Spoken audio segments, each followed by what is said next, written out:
It's not a Muslim ban. It's countries where there's active state sponsor of terrorism or a particular concern due to the war that's happening there or no functioning government. We are now getting the breaking news, the headline, Senator, out of this Ninth Circuit Court of Appeals decision. I want to be precise. The appeals court has ruled against reinstating the president's travel ban against the 7 Muslim majority countries. Want to be very precise. We're going through, our experts, our legal analysts are going through all of the document right now. They've just released it, this 3-member Ninth Circuit Court of Appeals. They are saying that this decision will prevent the reinstatement of those travel restrictions, Senator, from those 7 Muslim majority countries. Your reaction? So if I'm reading that correctly and interpreting correctly what you're saying, what they're saying is that they will start again those individuals being able to move freely from those countries. Right, which is what's going on right now. Correct, which is already happening right now. And the challenge that will be for the president or for anyone in dealing with immigration enforcement is how does any executive be able to handle this in the days ahead? And what happens next. Because this is a major setback for the president. You argued just a few moments ago that he had the legal authority to go ahead and impose these restrictions, but this Court of Appeals, this decision now by these 3 federal judges says, you know what, they're keeping the status quo in place. In other words, there are restrictions, the restrictions that the president wanted imposed are not going forward. Right, so what they're choosing is they're saying we like the Obama restrictions, not the Trump restrictions, and so we'll just see where that goes from there. It'll be interesting to be able to read the opinion. There was a lot of debate back and forth on whether this is a Muslim ban or a religious ban. They moved back and said the candidate, Trump, made lots of statements about blocking Muslims. Is that what this is? Obviously, the U.S. attorneys and all those individuals said that's not what this is because it doesn't affect 40 different Muslim nations, including, as you said, the largest Muslim nations. So we'll see what the actual reading is. Let me go to Jeffrey Toobin, our senior legal analyst. Jeffrey, I assume you're going through this decision by the Ninth Circuit Court of Appeals. Your analysis.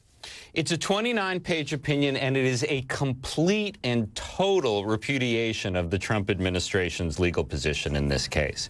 It says that the state of Washington and the state of Minnesota have standing. They have the right to bring this case, and they have made a preliminary showing that the executive order is unconstitutional. So the stay put into effect by Judge Robart, the George W. Bush appointee in Seattle, is still in effect.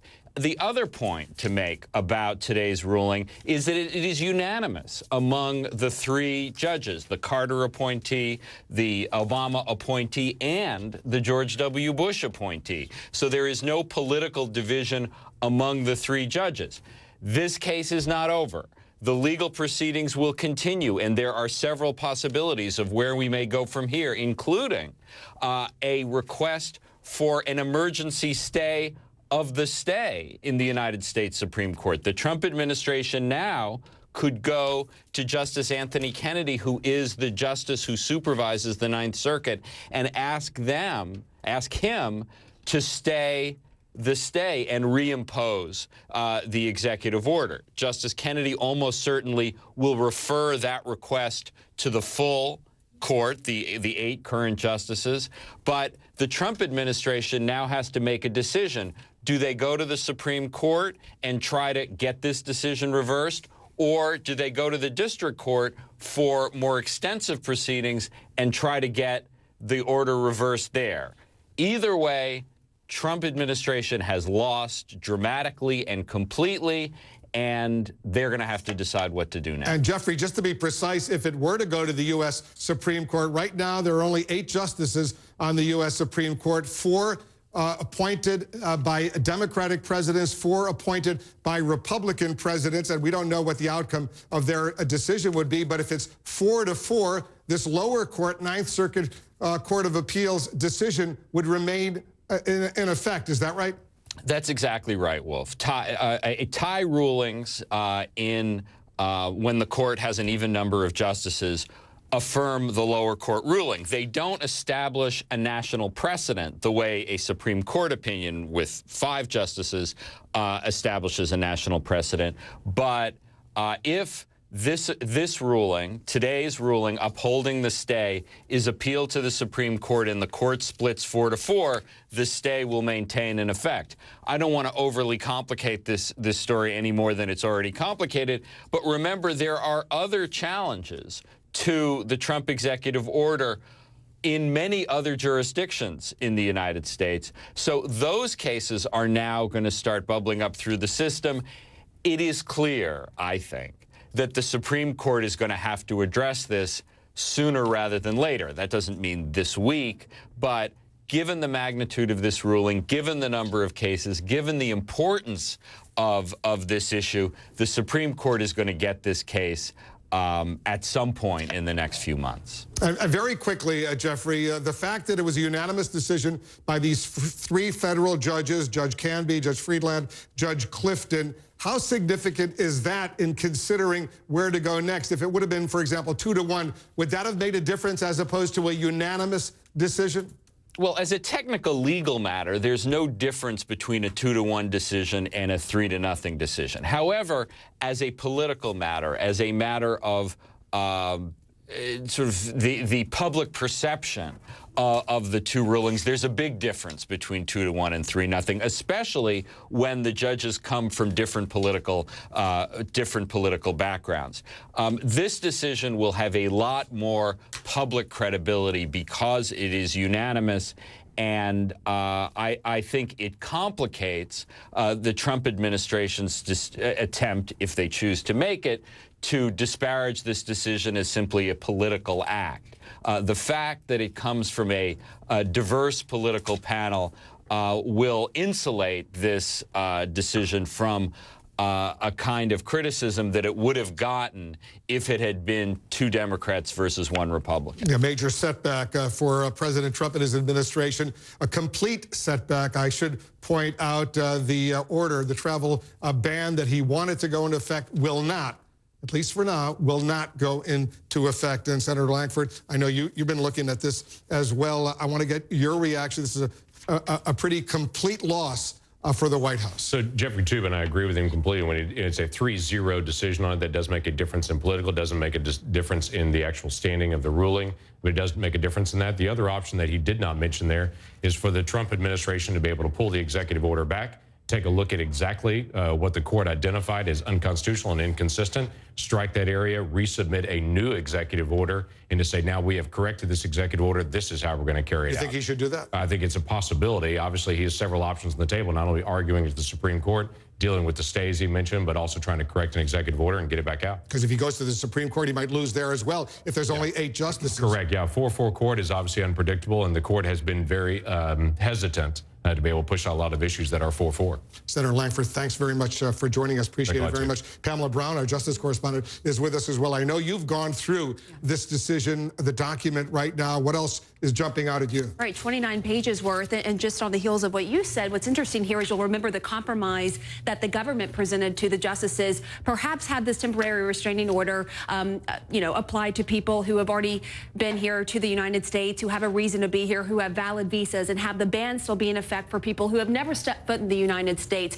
But clearly, the justices and the judges, I should say, in the Ninth Circuit Court have rejected that, and they have said that the temporary restraining order should stay as is, what Judge Robart ruled in Washington State. And they basically said there was a big difference between the state's case and the government's case. And I think this quote really sums it up in terms of how they looked at the government's argument. They said, "We hold that the government has not shown a likelihood of success on the merits of its appeal, nor has it shown that failure to enter a stay would cause irreparable injury, and we therefore deny its emergency motion for a stay." By contrast, it says the states have offered ample evidence that if the executive order was reinstated, even temporarily, it would substantially injure the states and multiple other parties interested in the proceedings. It says these are substantial injuries and even irreparable harms. I want to go back to Jeffrey Toobin. Jeffrey, and we're waiting for reaction from the White House. We don't have any reaction yet. I assume officials at the White House, at the Justice Department, the State Department, the Department of Homeland Security, they're all reviewing this court decision right now. There was, in the original Justice Department, a statement that was delivered to the Ninth Circuit Court of Appeals. They did have an option, a sort of compromise that they put forward, but clearly even that has been rejected, at least for now. It's been rejected explicitly in this opinion. They address the possibility of carving up the executive order and upholding some of it and rejecting some of it, and they say can't be done. The whole thing is unconstitutional. You say we're awaiting the response of Homeland Security of the White House. I think the most colorful reaction to this opinion is likely to come from the keyboard of Donald Trump and his Twitter account, because if you think he was angry about Judge Robart's ruling in the district court, this more thorough, more thoughtful, more complete repudiation of his administration's position will likely enrage him further. And the issue that is still out there, that is, I think, the most troubling, the most difficult in this case, which is who decides what's in the national security interest of the United States. That's still a tough argument for the plaintiffs in this case. This court did not have any trouble rejecting the idea that they were jeopardizing the national security interests of the United States, but that's still a very powerful argument. That one principal responsibility of the President of the United States is to protect national security, and that includes deciding the policies at the border. That's going to be the toughest argument against this ruling today, but all three judges agreed that they were not jeopardizing national security, and that's where we stand right now. A huge setback for the president and his proposed travel ban. I want to go to our senior White House correspondent, Jim Acosta. Jim, you're getting some initial reaction, I take it, from officials at the White House? Well, if only that the White House is right now reading through this ruling, and that they're expecting to issue some kind of statement later on this evening. Nothing in terms of a statement from the White House at this point, but I think what you can expect to hear from not only the statement, but from the president himself. The president, as we saw in the last week, he may go farther than the official statement we get from the White House tonight. But what the administration has been saying all along is that they believe that the president has this broad discretion to defend the borders of the United States. My guess is that they're going to make this same argument to the Supreme Court, and you heard the president in recent days indicating that he is willing to take this case as far as he can, and that means all the way to the Supreme Court. But Wolf, keep in mind, because we've been talking about Judge Neil Gorsuch so much, this Supreme Court, as I'm sure you guys have mentioned, is deadlocked potentially 4-4 on this, and so the president may not get relief from this restraining order that started in Washington State, and it just goes to show you that a president can only do so much with his executive authority if there's a judicial branch of government that says, hey, wait a minute, you've gone too far here. And that appears to be very much what this Ninth Circuit of Appeals decision is saying.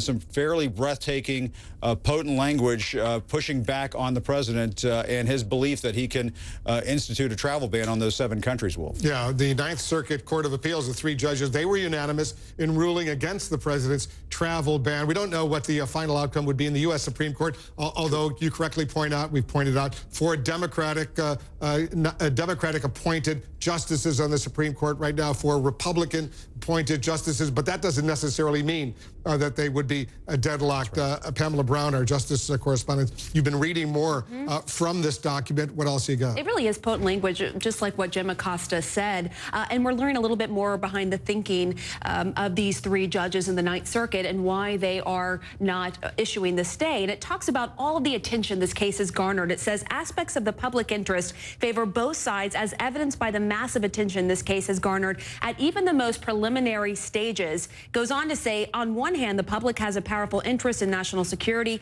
and in the ability of an elected president to enact policies, and on the other, the public also has an interest in free flow of travel and avoiding separation of families and in freedom from discrimination. We need not characterize the public interest more definitely than this. When considered alongside the hardships discussed above, these competing public interests do not justify the stay. And they also discuss the reviewability of the court and this, because you'll recall during the oral arguments that did come up, and the Department of Justice attorney said, look, when it comes to national security and matters of immigration, this should be something for Congress and for the executive branch to deal with. But they say explicitly, the three judges say explicitly, there is no precedent to support this claimed unreviewability, which runs contrary to the fundamental structure of our constitutional democracy. Rather than present evidence to explain the need for the executive order, the government has taken the position that we must not review its decision at all. We disagree. So very strong language. And just for context for our viewers, again, as we've said before,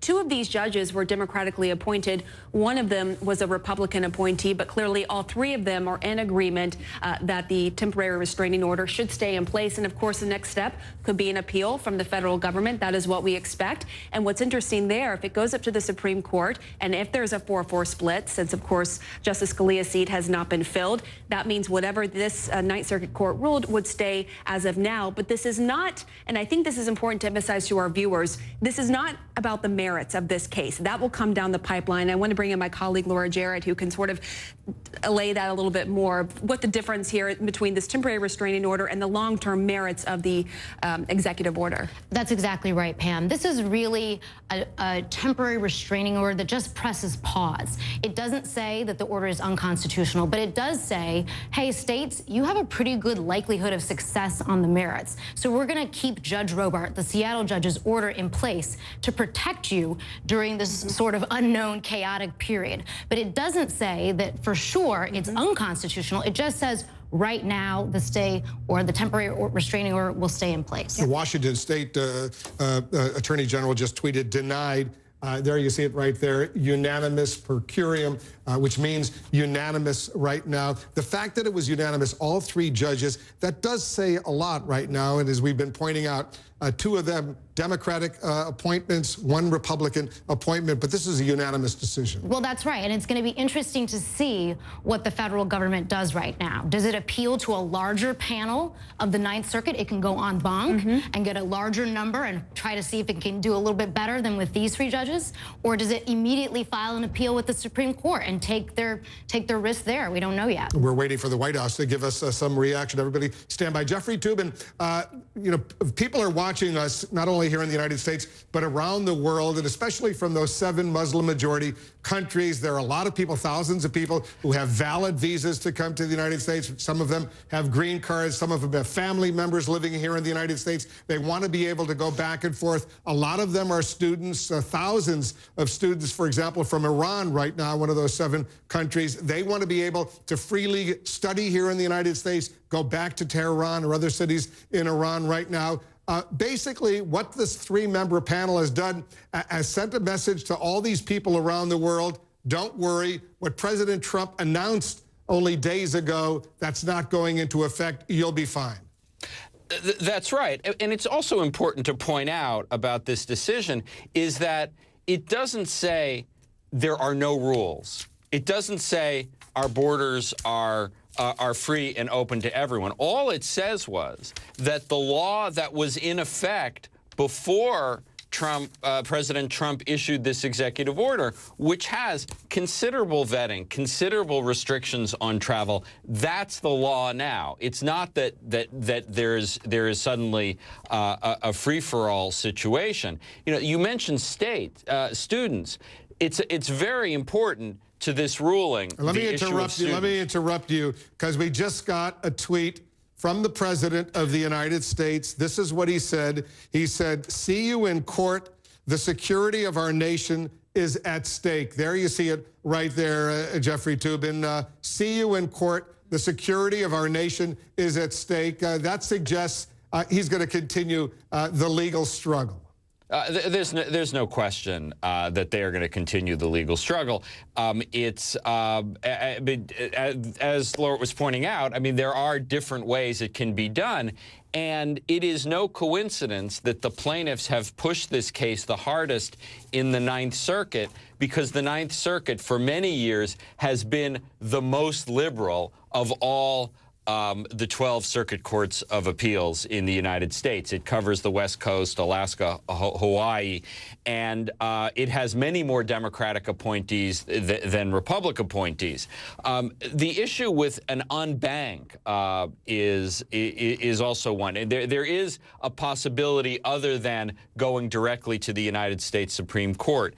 They could ask for what's called an on-bank hearing. The Ninth Circuit, which means the full appeals court, not a three-judge panel. The Ninth Circuit is so big that they don't have unbanks with all the judges. They have 11 judges at a time here on bank rulings. So one possibility here is that instead of going directly to the United States Supreme Court, they could ask for a random sample of 11 judges on the Ninth Circuit to hear this case and perhaps overturn what the three-judge panel did. So I am certainly based on what the president just tweeted, they are going to appeal this ruling. But the decision they have to make is, are they going to appeal it to the unbanked panel or to the Supreme Court? So when the president just tweeted in all caps, "See you in court, the security of our nation is at stake," what court is he talking about? Well, it's up to his lawyers. The question is, will they go to an on-bank panel of the Ninth Circuit, which means 11 judges of the Ninth Circuit, or will they go directly to the United States Supreme Court, which would involve going first to Justice Anthony Kennedy, who supervises the Ninth Circuit, and he could either decide it by himself, but in high-profile matters, they almost always the justice who was representative for the circuit almost always refers it to the full Supreme Court. So Justice Kennedy and the 7 other justices would then decide whether to uphold this stay or reject it. Which do you think, Jeffrey, would be a better strategy from Donald Trump, the president of the United States, perspective? I think the Supreme Court. I think the 11th Circuit is known as a liberal court. You never know which 11 justices. They could get more conservative justices than usual, but conservatives have disdained the Ninth Circuit for a long time, and even though it's a 4-4 Democratic-Republican division in the United States Supreme Court, I think the federal government has a better chance than the Supreme Court, and I think they'll go there next. You know, Pamela, you're getting some reaction from the Justice Department, new Attorney General today. Day one for Jeff Sessions as the Attorney General. They've got to make some major decisions over there as well. What a day. In fact, the Justice Department says it is aware of this ruling, that it is currently reviewing the appeals court decision and weighing its options. And so presumably the new Attorney General, Jeff Sessions, is part of this process. Now, as you point out, this is his first day. The department says it has no further comment, so it could appeal and ask for an en banc, as we've been talking about, or it could appeal to the Supreme Court. And as you'll recall, during the oral arguments on Tuesday, the government continued to really focused on the fact that the states don't even have legal standing, have a legal right to pursue this. Clearly in this order, in this opinion from these 3 judges, they believe they do. And in fact, they believe they will be successful in their claims. And they point out that the government did not talk about any evidence that any alien from any of the countries named in the order has perpetrated a terrorist attack in the United States. That was a big sticking point for the judges during the oral arguments. They said rather than present evidence to explain the need for the executive order, the government has taken the position that we must not review its decision at all. We disagree, as explained above. So again, talking about the fact that the government did not present enough evidence to make its case, particularly evidence to show why it believes these 7 countries listed in the travel ban pose such a threat, or why the people from those countries pose such a threat. And Jeffrey Toobin, you're an expert on the Supreme Court. You've written books on the Supreme Court. If the White House, if the Justice Department, the president, who in that defiant statement that he just tweeted, decides they want to take this right away to the U.S. Supreme Court, walk us through how that will play out. Are we talking weeks, months? How long is that process potentially going to take? And all 8 justices on the court right now, would they have to get involved? Well, the process is actually pretty straightforward. It is simply an appeal, a brief presented first to Justice Kennedy. Now, your question is, would all the justices have to be involved? That would really be up to Justice Kennedy. Justice Kennedy hears all emergency stays out of the Ninth Circuit.